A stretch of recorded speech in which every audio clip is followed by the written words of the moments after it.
Мен саған уәде бердім бе үйлене деп? Или зорладың ба? Өзің келісіп, өзің берілдің. Енді келісе ала маған бәрі жақын келеді. Ема, сен кәдімге маған жау соғылдың ғой. Ол соқпа маған. Керек емессің сен. Сүймек түгілі ұнатпайтынымды расын айтсам, мазан алма. Қаласаң аборт жасат, Каспиңе кейін жіберейін.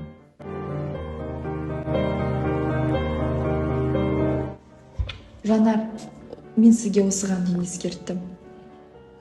Жасанды түсік жасау деген ол оңай дүние емес. Түсінем, сәбиді әкесі мойындамай тұр. Бірақ сіз мықты болуыңыз керек. Осыған дейін мен сізге дәрігер ретінде әртүрлі кеңесімді айтып келдім.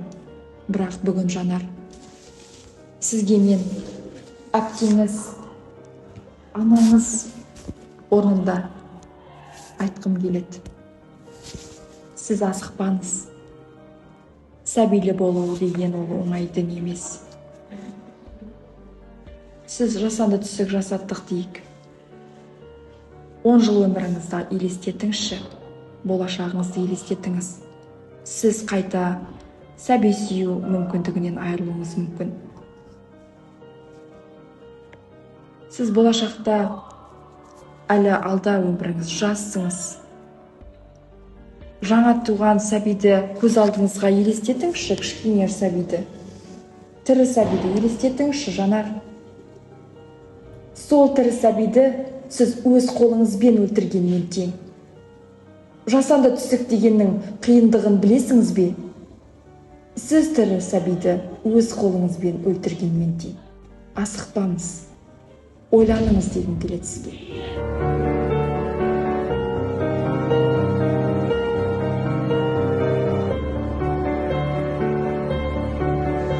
Көз көрмес, құлақ естімес жаққа қашқаныммен адам өз-өзінен қаша алмайды.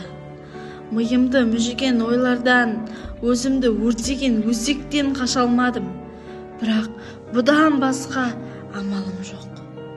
Ата-анамның ажырасуы, әкемнің қамқорлығын сезбегендіктен мен осындай шарасыз күйдемін. Кешіріңдерші мені. Кешіріңдерші. Мен мына әлемге сыймай барамын. Алдым бұлаңғыр. Басқа амалым жоқ. Кешіріңдерші.